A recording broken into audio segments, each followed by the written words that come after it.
হরে কৃষ্ণ। প্রতিদিন গীতা পাঠ করলে কি ফল লাভ হয় এবং গীতা পাঠ করার সঠিক নিয়ম কি? অনেক সময় আমরা গীতা পাঠ করি কিন্তু জানি না কিভাবে সঠিক নিয়মে গীতা পাঠ করতে হয়। গীতা পাঠ করার পূর্বে কোন কোন মন্ত্র আমাদের উচ্চারণ করতে হয়। আবার সনাতন ধর্মের একটা বিষয় দেখা যায় যে মৃত ব্যক্তির একটা ব্যক্তি মারা গেলে তার বুকের উপরে গীতা দেওয়া হয়। এটা কেন দেওয়া হয় আমরা অনেকেই জানি না। আবার অনেকে এরকম বলে থাকে গীতা পাঠ যদি ভুল উচ্চারণ হয় তবে সেক্ষেত্রে পাপ হয়ে থাকে। তো আজকের এই পর্বে আমরা এই গীতা পাঠ বিষয়ে কিভাবে সঠিক নিয়মে গীতা পাঠ করতে হয়, গীতা পাঠ করার মাহাত্ম্য কি, সকল প্রসঙ্গ জানার চেষ্টা করব। প্রত্যেকটা সনাতন ধর্মাবলম্বীর আজকের এই গুরুত্বপূর্ণ তথ্যগুলো জানা প্রয়োজন। অমর কৃষ্ণ কথার আজকের এই পর্বটি বিশেষ গুরুত্বপূর্ণ প্রসঙ্গ। সকলকে স্বাগতম জানাচ্ছি আমাদের এই অমর কৃষ্ণ কথায়। আমরা চেষ্টা করি এরকম সনাতন ধর্মের গুরুত্বপূর্ণ তথ্যগুলোকে আপনাদের সাথে উপস্থাপন করতে, শেয়ার করতে। তাই কিছুক্ষণ সময় প্রত্যেককে বলবো ধৈর্য ধরে একসঙ্গে শুরু থেকে শেষ পর্যন্ত আসুন আজকের এই গীতা পাঠ প্রসঙ্গে, শ্রীমদ্ ভগবদ গীতা প্রসঙ্গে গুরুত্বপূর্ণ তথ্যগুলো জেনে নেই। আশা করছি এই তথ্যগুলো আপনাকে নিঃসন্দেহে সমৃদ্ধ করবে। ভালো লেগে থাকলে অবশ্যই একটা লাইক করে কমেন্টে ভগবান শ্রী বাসুদেবের নামটি অথবা শ্রীমতী গীতা দেবীর নামটি একবার হলেও লিখে যাবার অনুরোধ জানাচ্ছি। বলা হয়েছে দেখেন যে মা যেরকম জানে তোমার প্রকৃত পিতাকে বা বাবাকে, ঠিক তেমনি এই গীতা দেবী জানে আমাদের চরম পিতাকে বা পরম পিতাকে। ভগবান বিষ্ণু যে আমাদের পরম পিতা, কিভাবে জীবন পথের পাতে হচ্ছে এই শ্রীমদ্ ভগবদ গীতা। আমরা সেজন্য সনাতন ধর্মে দেখা যায় যে 700 শ্লোক সমন্বিত গীতা, সেটাই আমরা পড়ে শেষ করতে পারি না। কিন্তু এটি পড়া উচিত। প্রতিদিন যদি 2টা শ্লোক আমরা অধ্যয়ন করি, 5 মিনিট সময় লাগে। সারা জীবনে আমরা একটা বছরের মধ্যে গীতা, শ্রীমদ্ ভগবদ গীতাকে অধ্যয়ন করে সম্পূর্ণ করতে পারি। কিন্তু আমরা প্রায় 80% লোক সনাতন ধর্মের বলতে পারবেন আমি শ্রীমদ্ ভগবদ গীতাকে সম্পূর্ণ অধ্যয়ন করেছি। দেখেন কত বড় একটা অবনতির বিষয় সনাতন ধর্মের আমি মনে করি। তাই এই গীতা পাঠ প্রসঙ্গে আজকের এই তথ্যগুলো আবারও অনুরোধ জানাচ্ছি, কিছুক্ষণ সময় ধৈর্য ধরে শ্রবণ করার চেষ্টা করুন বা জানার চেষ্টা করি আসুন। শ্রেষ্ঠ ধর্মগ্রন্থ হচ্ছে গীতা। ব্যাসদেব তিনি মূলত বেদ ছিল কিন্তু একটা বেদ হচ্ছে আমাদের মূল ধর্মগ্রন্থ, কিন্তু এই বেদের থেকে নির্যাস নেই একেবারে। একটা গাভী হচ্ছে মনে করি বেদ। সেই গাভীর দুগ্ধগুলো সব থেকে, জগতে যত ভালো খাবার রয়েছে তার থেকেও শ্রেষ্ঠ খাবার হচ্ছে কিন্তু দুগ্ধ। তো সেই গাভী বেদকে মন্থন করে দুগ্ধ স্বরূপ বলা হয়েছে এই শ্রীমদ্ গীতা উপনিষদ। এটি উপনিষদ, 108টা উপনিষদ রয়েছে, যার মধ্যে একটা উপনিষদ হচ্ছে এই গীতা উপনিষদ। ব্যাসদেব চিন্তা করলো কলিযুগের মানুষ অল্প আয়ু, প্রায় না অল্প আয়ুষ সভ্য কলাবস্মিনা যুগে জানা মন্দা সুমন্দ মতয় মন্দভাগ্য উপদ্রতা। কলিযুগের মানুষ অল্প আয়ু, মন্দভাগ্য, তারপরে রোগ শোকে জর্জরিত। তো এই সমস্ত মানুষ বেদের গুরু তাৎপর্যকে উপলব্ধি করতে পারবে না বা বুঝতে পারবে না। সেজন্য বেদকে ভাঙিয়ে 4 বেদ করলো, ঋক সাম যজু অথর্ব। 4 বেদ করার পরে আবার 4টা উপবেদ করলো, যার মধ্যে ধনুর্বেদ, আয়ুর্বেদ, এরকম করে আরো 2টা বেদ রয়েছে। এই বেদ করার পরে চিন্তা করলে এগুলো হয়তো বা মানুষ বুঝতে পারবে না। তারপরে 18টা পুরাণ করলো, যাকে আমরা অষ্টাদশ পুরাণ বলে জানি। সাত্বিক পুরাণ 6টা, রাজসিক পুরাণ 6টা এবং তামসিক পুরাণ 6টা, যার মধ্যে সর্বশ্রেষ্ঠ পুরাণ হচ্ছে যে আমরা ভাগবত পাঠ করি, ভাগবত পুরাণ বা অমল পুরাণ।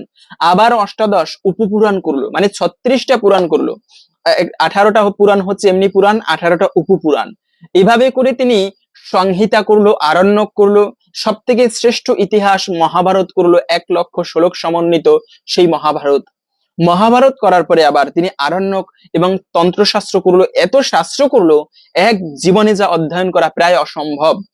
তারপরে আবার কি করলো, এরপরে আবার তিনি সমস্ত কিছুর সারাতিসার একেবারে নির্যাস টেনে নিয়ে তিনি সংহিতা করলো। এরকম করে আমরা এটাকে গীতা বলে জানি। গীতা মানে গান, কিন্তু এই সংহিতা মূলত এই শ্রীমদ্ ভগবদ গীতা, এটা মহাভারতের একটা অংশ হলেও এটা একটা উপনিষদ, যার মধ্যে 108টা উপনিষদের মধ্যে শ্রেষ্ঠ উপনিষদ হচ্ছে কিন্তু ঈশোপনিষদ, এবং এই দ্বিতীয় নম্বরে হচ্ছে শ্রীমদ্ ভগবদ গীতা উপনিষদ, যেটি ভগবানের সাক্ষাৎ মুখনিসৃত বাণী। এই বাণী প্রতিদিন যে পরিবারে, প্রতিদিন যে গৃহে গীতা পাঠ হয় সেই গৃহে কখনো দারিদ্রতা আসে না, দুঃখ আসে না। এখন দারিদ্রতা বলতে আমরা কেবলমাত্র টাকা পয়সা বুঝি। দারিদ্রতা বলতে অনেক প্রকার দারিদ্রতা হতে পারে। সুখের ক্ষেত্রে দারিদ্রতা, পুত্র সন্তান না থাকতে পারে সেক্ষেত্রে দারিদ্রতা, ধন সম্পদ না থাকলে সেক্ষেত্রে দারিদ্রতা। দারিদ্রতার কোনো শেষ নেই, জগতই অপূর্ণ।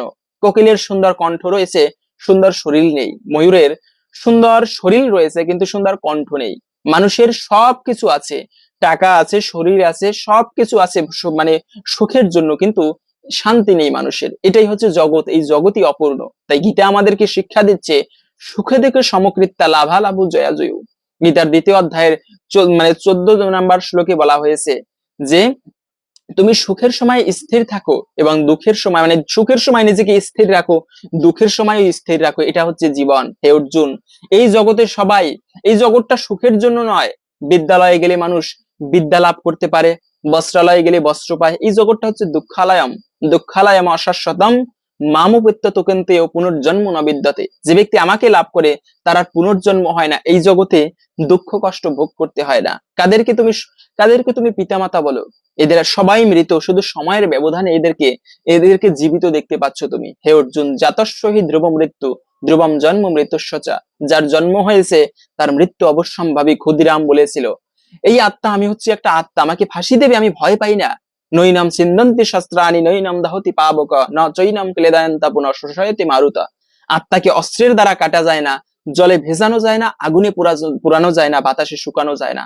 আমি হচ্ছে সেই আত্মা, ভগবানের অবিচ্ছেদ্য অংশ। তা যাই হোক, এত সুন্দর সুন্দর জ্ঞান জীবনের পাথেও কেন বলা হয়েছে? কেননা এই জ্ঞান মানুষকে, তোমাকে এই সংসার থেকে অনেক দূরে নিয়ে যাবে। দূরে নিয়ে যাবে বলতে এমন না সে সংসার ত্যাগী হবে, না। এই জ্ঞানটা এমন একটা জ্ঞান, তোমাকে চরম শান্তি দিবে। জ্ঞানের মতো পবিত্র বস্তু জগতে নেই। যে ব্যক্তি এই ধর্মীয় জ্ঞান, এই গীতা জ্ঞানে নিজেকে মানে অবগাহন করায়, সে ব্যক্তি প্রকৃতই পরাশান্তি লাভ করতে পারে। তাই বলা হয়েছে মলিনে মোচনাম পুংসাম জল স্নানাম দিনে দিনে। গীতার মাহাত্ম্যে বলা হয়েছে সুকৃত গীতামৃত স্নানাম সংসার মল নাশনাম। প্রতিদিন যেরকম গঙ্গা জলে স্নান করলে মানুষ নিজেকে পবিত্র করে, শরীরকে মার্জনা করে স্নানের মাধ্যমে, ভালো লাগে কিন্তু স্নান করার পরে, ঠিক তেমনি বলা হয়েছে এই গীতারূপী গঙ্গা জলে যদি কোনো ব্যক্তি প্রতিদিন অবগাহন করে, তার জন্মার্জিত পাপরাশি ভস্মীভূত হয়ে যায় এবং পরার শান্তি লাভ করে। এ হচ্ছে গীতা জ্ঞান, এ হচ্ছে পবিত্রতম জ্ঞান, শ্রীমদ ভগবদ গীতা।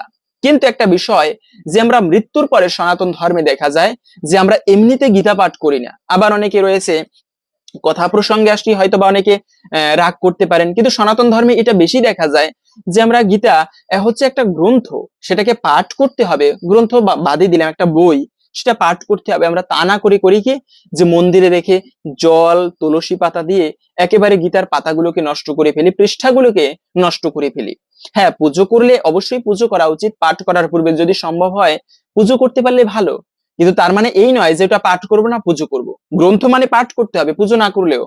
গ্রন্থের পুজো কাকে বলে? গ্রন্থের পুজোই হচ্ছে পাঠ করা, অধ্যয়ন করা। আমরা সেটাকে পুজো করে একেবারে পৃষ্ঠাগুলোকে নষ্ট করে ফেলি, এটা করা উচিত নয়।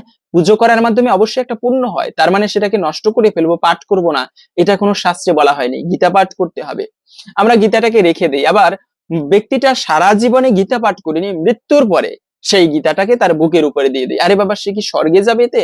না। ওই সময় উচিত এরকমটা করা। যদি কোনো ব্যক্তি মারা যায়, তখন আমরা শ্রীমদ ভগবদ গীতা পাঠ করে, যে অমৃত বাণী, ভগবান শ্রীকৃষ্ণের মুখ নিঃসৃত বাণী, ভগবানের স্পর্শ যে ব্যক্তি পেয়েছে, যে বস্তু পেয়েছে, তা চিন্ময় হয়ে যায়।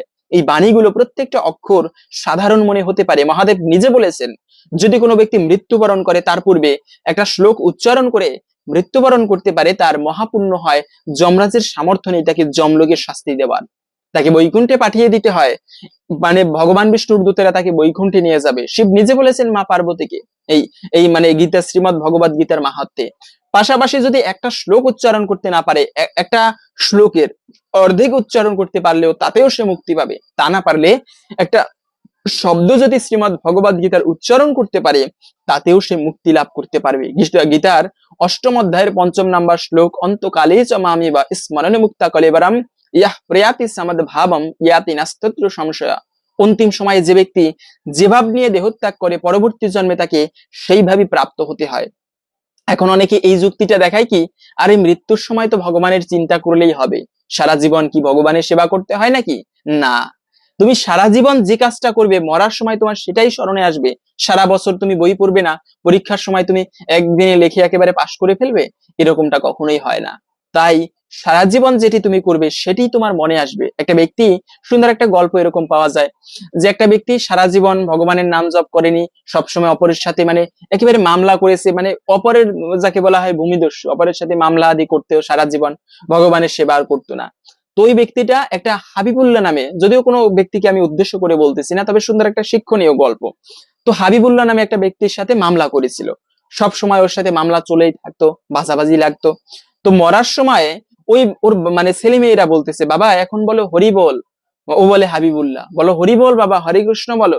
হাবিবুল্লাহ হাবিবুল্লাহ। মানে মরার সময় তুমি কথা বলাটার উদ্দেশ্য হচ্ছে যা করবা তাই স্মরণে আসবে। বলতে পারে না ঠিকভাবে ভগবানের নামটি, যে নাম উচ্চারণ করার মাধ্যমে মুক্তি লাভ হয় সেই নামটিও মৃত্যুর সময় আসে না। কেন? তুমি সারা জীবনে যে কার্য করেছো সেটাই তো তোমাকে শেষ বয়সে স্মরণ আসবে মৃত্যুর সময়ে। সারা জীবন যে করেছে, এরকম অগ্নি পুরাণে পাওয়া যায়, সারা জীবন তুমি কি কার্য করেছো মরার সময়ে সেটি তোমার এই যে যেরকম সিনেমায় যেরকম শিরোনাম দেখানো হয়, তোমার চোখের সামনে সেই সকল কিছু ভাসতে থাকে।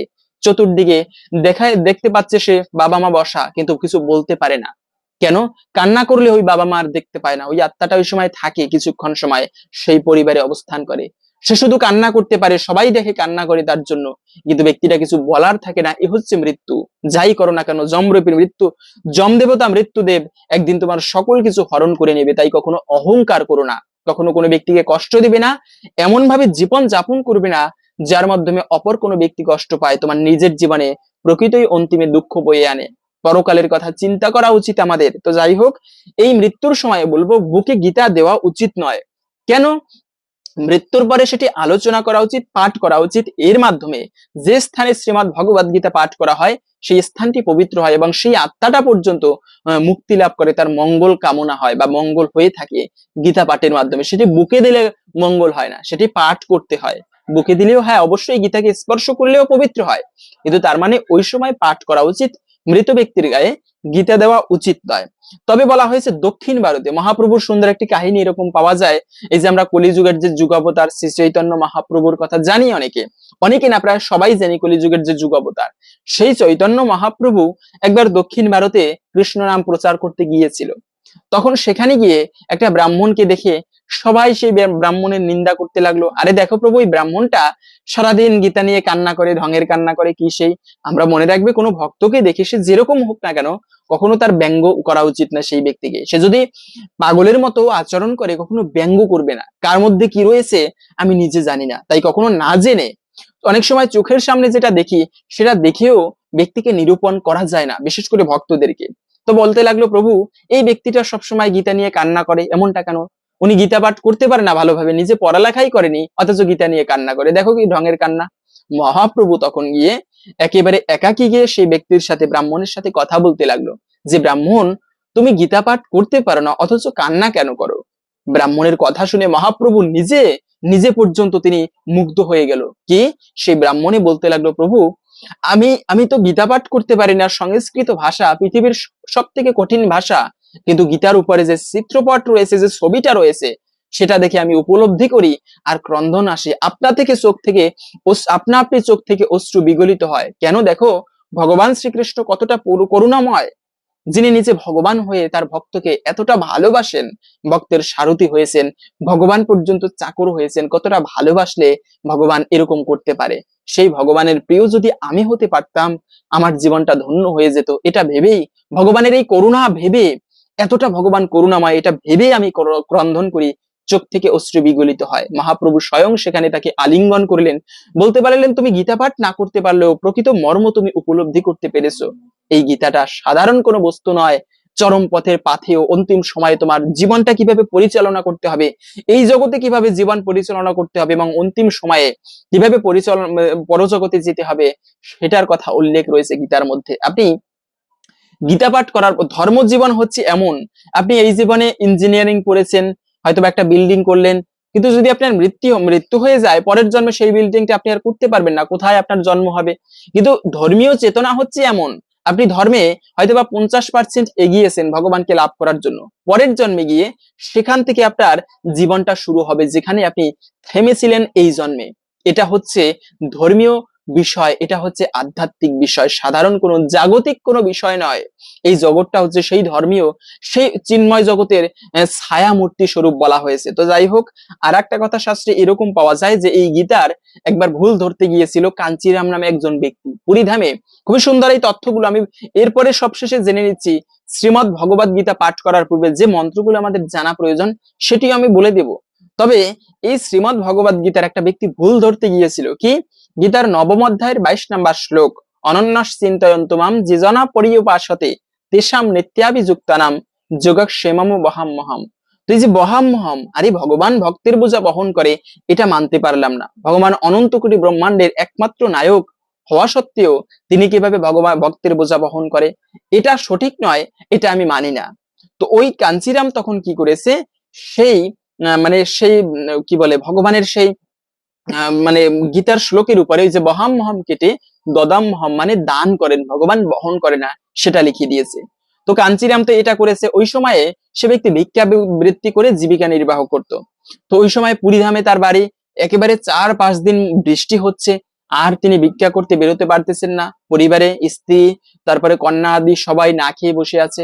পরে যখন বৃষ্টি থেমেছে, সেই ব্রাহ্মণে ভিক্ষা করতে বেরিয়েছে। ওই দিকে কি করেছে, দুটি কৃষ্ণ বর্ণের একটি ছেলে, ছোট্ট বাচ্চা, আবার শ্যাম বর্ণের মানে সাদাই কৃষ্ণ বর্ণের একজন, আর একজন শ্বেত বর্ণের একটি বাচ্চা এসে চাল ডাল কাঁধে নিয়ে এসে সেই মায়ের, মা মা তোমার স্বামী আমাকে এগুলো পাঠিয়েছে আমাদেরকে দিয়ে, যে তোমরা ভালো করে রান্না করো, এগুলো তোমার স্বামী পাঠিয়েছে। তখন সেই মা কাঞ্চিরামের স্ত্রী যখন সেগুলো রাখতে গিয়েছে, তখন দেখে সেই বালক দ্বয়ের পিঠে বড় বড় দুটি চাবুকের মতো আঘাত, মনে হচ্ছে যেন রক্ত ছিটকে বেরোবে। প্রশ্ন করলো, আরে বালক, তোমাদের এরকম কি আঘাত দিয়েছে? যে দেখো মা, তোমার স্বামী আমরা নাকি ঠিকভাবে বোঝা বইতে পারি না, তাই আমাদেরকে এভাবে আঘাত করেছে, কষ্ট দিয়েছে। তখন সেই ব্রাহ্মণের স্ত্রী অনেক সেবা শুশ্রূষা করলো, তার মানে পিঠে তাদের অনেক মালিশ করে দিল। যখন ব্রাহ্মণ এসেছে অনেক তিরস্কার করতে লাগলো, ভর্ৎসনা করতে লাগলো, তুমি এত নির্দয়, ছোট দুটি বাচ্চাকে এভাবে মারলে, কি করেছি আমি? ব্রাহ্মণে তো কিছুই জানে না যে কি করেছি আমি। তখন বলতে লাগলো, তুমি চাল ডাল পাঠিয়ে দিয়েছো, কিন্তু বাচ্চা দুইটাকে ভেবে কেন মেরেছো? ব্রাহ্মণের শুনে অবাক, সমস্ত কাহিনী তখন শুনে বুঝতে পারলো আমার চরম ভুল হয়েছে। ভগবান ভক্তের বোঝা বহন করে, ভগবান দান তো করেই বটে, তৎসঙ্গে বহন করে। এই শ্লোকের উপরে কাটা দিয়ে আমি ভুল করেছি, আবার সেখানে লিখে দিতে হলো যে ভগবান বহন করে বহাম মহাম। অনন্যাস চিন্তয়ন্তু মাম যে জনা পর্যুপাসতে তেষাম নিত্যাভিযুক্তানাম যোগক্ষেমম বহাম্যহম। খুবই সুন্দর কাহিনী ভগবান বুঝিয়ে দিলেন, না আমি ভক্তকে দান তো করি, সেই সঙ্গে সেই বোঝা পর্যন্ত বহন করি। সেই শ্রীমদ্ ভগবদ গীতা, কেন গীতা পাঠ করব? গীতা পাঠ করা উচিত প্রত্যেকের, কারণ এটি সনাতন ধর্মাবলম্বীদের মধ্যে শ্রেষ্ঠ ধর্মগ্রন্থ বলা হয়েছে। সেই গীতা পাঠ করার সময় অনেকে বলে থাকে গীতা পাঠ করার পরে মাহাত্ম্য পাঠ করতে হবে। আরে মাহাত্ম্য পাঠ না করলে গীতা পাঠ হয় না নাকি? এটা কি প্রকৃত শাস্ত্রের বিধান? মনে রাখবে, শ্রীমদ্ ভগবদ গীতা পাঠ করে মাহাত্ম্য কাকে বলে? মাহাত্ম্য, এখন আমি একটা গীতার শ্লোক পড়লাম, সেই শ্লোকটায় কি বলা হয়েছে সেটা উপলব্ধি করাই গীতার মাহাত্ম্য। গীতার মাহাত্ম্য মানে এই নয় যে আমরা গীতার মাহাত্ম্য মানে বলা হয়েছে কি, একটা ওষুধ তৈরি করা হলে সেই ওষুধের মহিমা নিচে লেখা থাকে, এই ওষুধটা খেলে কি হয়ে থাকে, কি মানে রোগ নিরাময় হয়। মাহাত্ম্যটা দেওয়ার কারণ হচ্ছে যেন আমরা সেই ওষুধটা সেবন করে শরীরের রোগ নিরাময় করতে পারি। গীতা মাহাত্ম্য কেন? যেন আমরা গীতার প্রতি আকৃষ্ট হই, গীতার তত্ত্বকে উপলব্ধি করতে পারি, এজন্য মূলত মাহাত্ম্য। এখন গীতা পাঠ করে মাহাত্ম্য পাঠ করতেই হবে, এটা এরকমটা না, গীতা পাঠ করে মাহাত্ম্য পাঠ না করলে গীতা পাঠই হবে না, না এরকমটা না। তবে গীতা পাঠ শেষে মাহাত্ম্যটা পাঠ করা উচিত। যেমন শাস্ত্রে বলা আছে, গীতয়া পঠয়ম কৃত্যা মাহাত্ম্যম ইয়াহ পঠেত ব্যর্থম পাঠ ফলম তস্য শ্রমেব উদারিত। মানে গীতা পাঠের পরে অবশ্যই মাহাত্ম্য পাঠ করতে হয়, না হলে সেই গীতা পাঠ অনেকাংশে মানে ব্যর্থ হয়ে যায়, এরকমটা বলা হয়েছে যদিও। তবে মাহাত্ম্য বুঝতে হবে আমাদের, প্রকৃত মাহাত্ম্য কাকে বলা হয়েছে। আবার আমরা অনেক সময় স্টুডেন্ট রয়েছি, প্রত্যেককে বলবো যারা স্টুডেন্ট, পড়ার টেবিলে গীতা রাখবো। অনেকে বলে স্নান করে গীতা পাঠ করা উচিত না, বই পড়ার আগে গীতার একটা শ্লোক আর একটা মাহাত্ম্য আমি পাঠ করবো, মানে ওই শ্লোকের অনুবাদ পাঠ করব, আবার রেখে দিব। এভাবে করলে 2টা মিনিট লাগে একটা গীতার শ্লোক পড়তে। এভাবে পাঠ করি, গীতা পাঠের মাধ্যমে মনে প্রশান্তি আসে, মনটা শান্ত হয়। কিন্তু সেই গীতা পাঠ কিভাবে করা উচিত, গীতা পাঠের প্রকৃত নিয়ম কি, কি কি মন্ত্র লাগে, এখন আমি জেনে নিচ্ছি। প্রথমে সেটা হচ্ছে, গীতা পাঠের পূর্বে মনে রাখবে অবশ্যই মঙ্গল আচরণ করা প্রয়োজন। এখন আমি অনেক ব্যস্ত, আমি স্টুডেন্ট, সেক্ষেত্রে অন্তত বাক্যে মনে রাখবে গুরুদেবের প্রণাম মন্ত্র, ওম অজ্ঞানতিমিরান্ধস্য জ্ঞানাঞ্জন শলাকয়া চক্ষুরুন্মিলিতং येन তস্मै শ্রী গুরবে নমঃ। এরপরে হচ্ছে ওম নমো ভগবতে বাসুদেবায়। এই মন্ত্রটা অবশ্যই গীতা পাঠের পূর্বে প্রয়োজন। সেটা হচ্ছে ওম নমো ভগবতে বাসুদেবায়, ওম নমো ভগবতে বাসুদেবায়, ওম নমো ভগবতে বাসুদেবায়। এই মন্ত্রটা পাঠ করে তারপরে জয় শ্রীকৃষ্ণ চৈতন্য প্রভু নিত্যানন্দ শ্রী অদ্বৈত গদাধর শ্রীবাসাদি গৌর ভক্তবৃন্দ, হরে কৃষ্ণ কৃষ্ণ কৃষ্ণ হরে হরে, হরে রাম রাম রাম হরে হরে। এই মন্ত্রগুলো আমরা প্রায় সবাই জানি, যদি স্ক্রিনে আমি দিয়ে দিতেছি না, কারণ এডিট করতে অনেক ঝামেলা হয়। তো আপনারা ইউটিউব যদি যে মন্ত্রটা না জানবেন সেই মন্ত্রটা গিয়ে সার্চ করবেন গুগলে। সেটা হচ্ছে যেমন গুরু প্রণাম মন্ত্র আপনার জানা নেই, গুগলে গিয়ে সার্চ করবেন গুরুদেবের প্রণাম মন্ত্র, প্রথমেই এসে পড়বে, সেই মন্ত্রটা দেখে নেবেন। তো যে কোনো মন্ত্র আপনারা এভাবে গুরুদেবের প্রণাম মন্ত্র এবং রাধাকৃষ্ণের প্রণাম মন্ত্র, গৌরাঙ্গ মহাপ্রভুর প্রণাম মন্ত্র, পঞ্চতত্ত্বের প্রণাম মন্ত্র, এগুলো সব গিয়ে আপনারা মঙ্গলাচরণ মন্ত্রগুলো লিখে গুগলে গিয়ে সার্চ করবেন, প্রথমে এসে পড়বে সেই মন্ত্রগুলো। সেগুলো দেখে আপনারা প্রথমে সেগুলো পাঠ করে তারপরে গীতা পাঠ করতে হয়, এবং সবশেষে গীতা পাঠ শেষে আপনারা আবারও ওম নমো ভগবতে বাসুদেবায় বলে গীতা দেবীর যে নামগুলো রয়েছে, গঙ্গা, গীতা, সাবিত্রী, সীতা, সেই নামগুলো উচ্চারণ করে গীতা পাঠ সমাপ্ত করবেন। এভাবে মূলত গীতা পাঠ করতে হয়। হরে কৃষ্ণ। আশা করছি আজকের এই গুরুত্বপূর্ণ তথ্যগুলো জেনে অমর কৃষ্ণ কথার আজকের এই পর্বটি আপনি অবশ্যই জেনে আপনি সমৃদ্ধ হয়েছেন। ভালো লেগে থাকলে অবশ্যই একটা লাইক করে কমেন্টে ভগবান শ্রী বাসুদেবের নামটি অথবা শ্রীমতী গীতা দেবীর নামটি একবার হলেও লিখে যাবার অনুরোধ জানাচ্ছি। ভগবানের কৃপায় সকলের জীবনে মঙ্গল হোক এই কামনা করে আজকের ভিডিওটি এখানে সমাপ্ত করছি। হরে কৃষ্ণ।